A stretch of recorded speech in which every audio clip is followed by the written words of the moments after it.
RVBN, the Rich Video Blog Network, home to weekly NFL predictions, great personality profiles,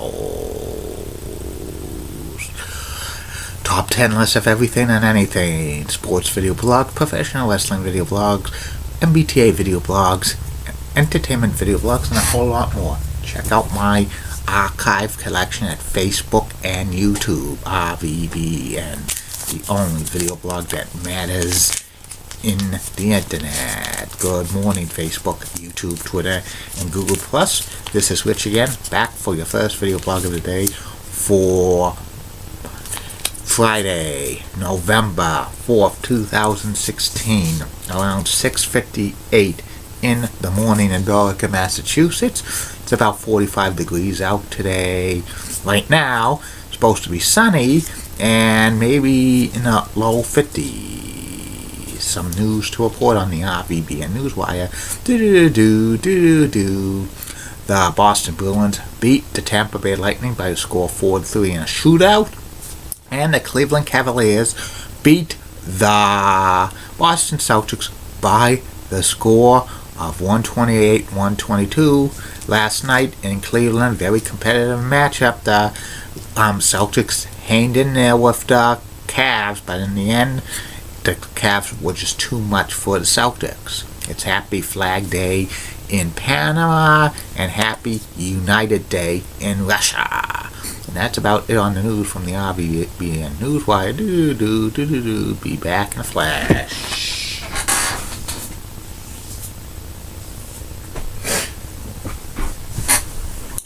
I'm back. My first video blog subject of the day is about my personality profile for today. Today's personality profile is former professional wrestler Butch Weed, nicknamed Hacksaw, nicknamed The Natural. Butch had over a 20-year career in the world of sports entertainment. He was known in the WWE as The Natural and in WCW as part of Doom with Ron Simmons. They won the WCW World Tag Team Champions in 1990 and held them for about 9 months. Butch Reed grew up in the Midwest part of the United States, and he played football for Southeastern Missouri, and he had a brief NFL career with the Kansas City Chiefs, but he didn't do too much. His real name is Bruce Reed.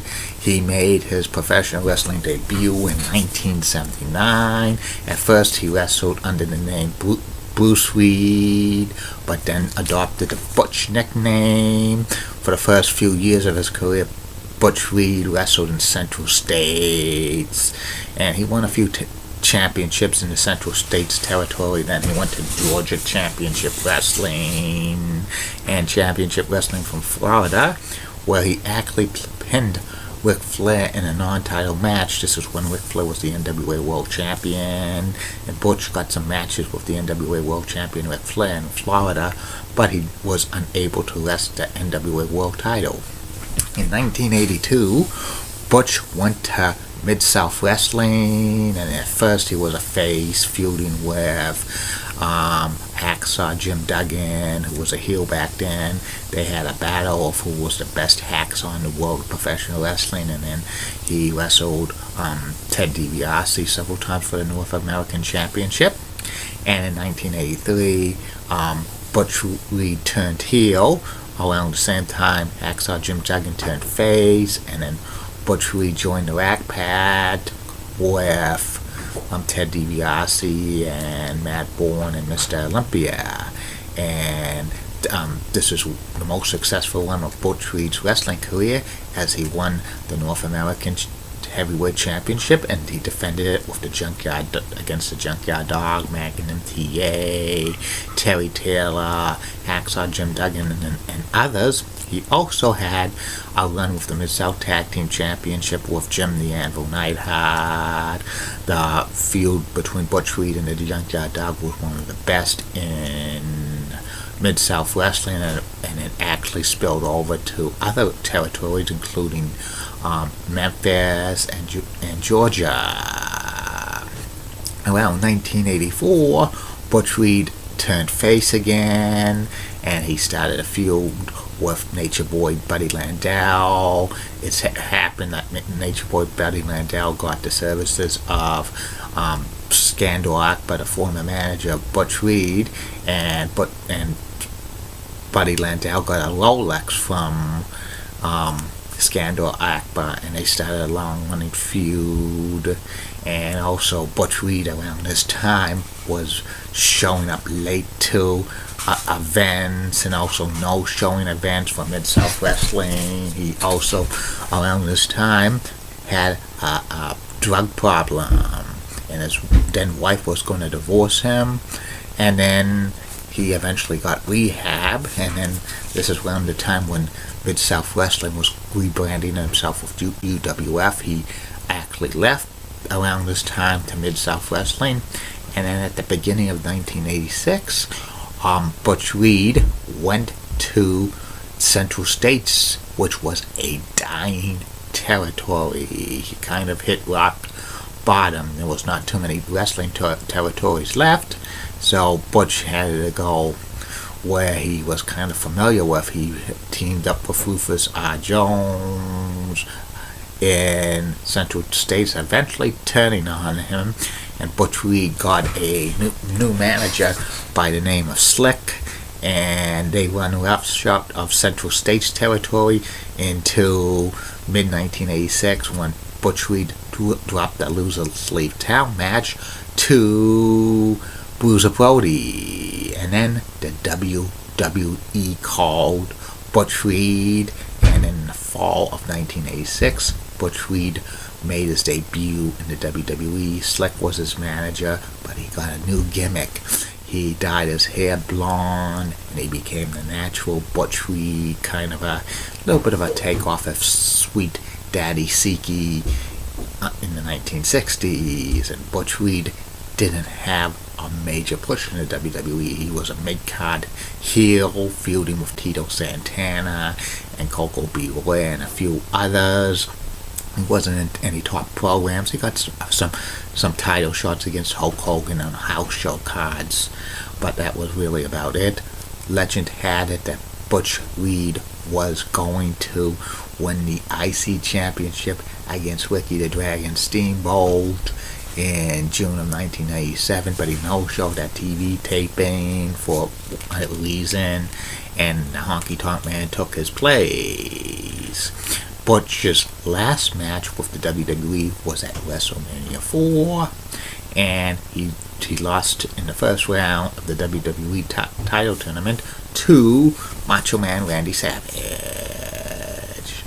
In early 1989, Butch reappeared on the scene in professional wrestling in Jim Crockett Promotions, which at the time was being morphed into WCW. He was managed by J.J. Dillon for a while, and then Hiro Matsuda. In the first several months he was in WCW, he was basically a mid-card heel, not getting too much of a push, maybe jobbing a lot to Sting and a few faces. He actually beat the Junkyard Dog one time, but this is when like the Junkyard Dog's stock was down. He was just living off of his name reputation. Eventually Butch Reed was repackaged with Ron Simmons, and they were Doom, they were Under Mask, and they were hired guns for a woman to take out the Steiner brothers, and they feuded with the Steiner brothers for several months in 1989-1990. At the February 1990 Clash of Champions, Butch Reed and Ron Simmons unmasked, and that dropping the mask was the best thing that Doom did, because very soon after that, they hired Teddy Long as their manager. Let me hear for you, player. Get down with the Brown, back Mac Jack.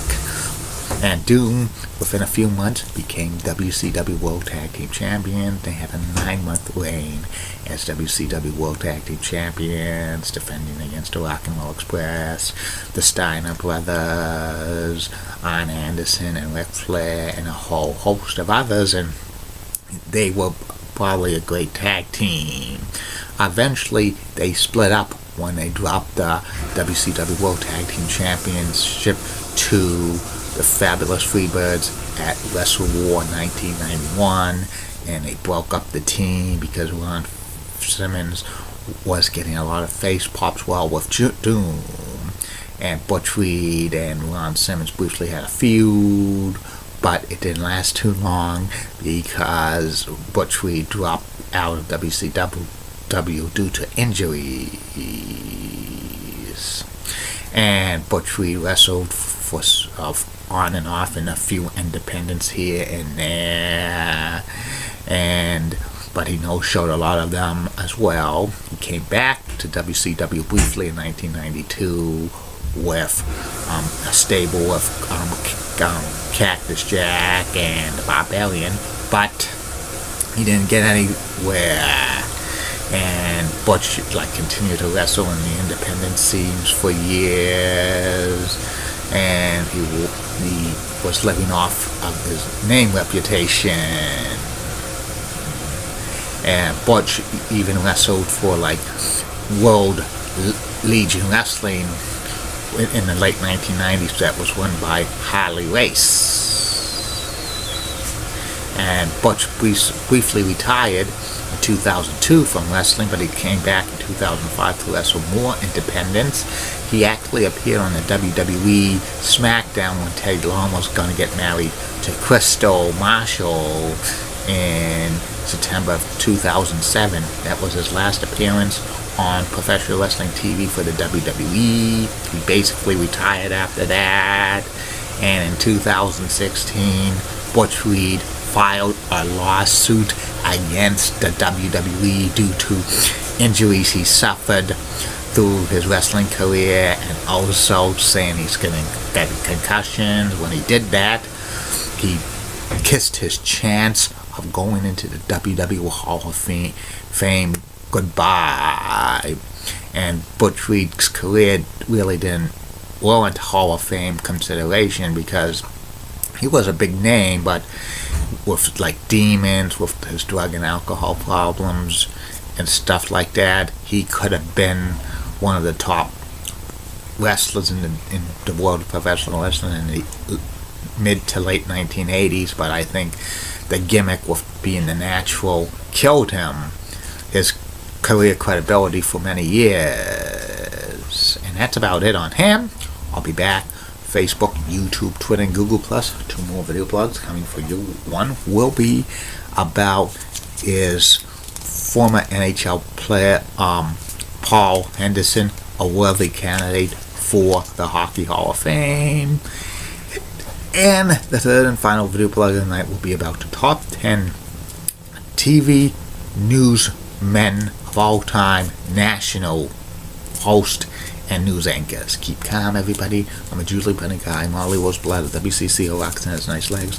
Elizabeth Hatso, so stunning, she's the best. Amy Sweezy's awesome. Amy. Linda Church of WPIX Channel 11, New York, such a rocking cool guy. She's got the best legs in New York City. And Barbara Gibbs of ABC 11 has sweet southern accent, best legs in Raleigh, North Carolina. And in the words of Sean Lucha, get out. See you later.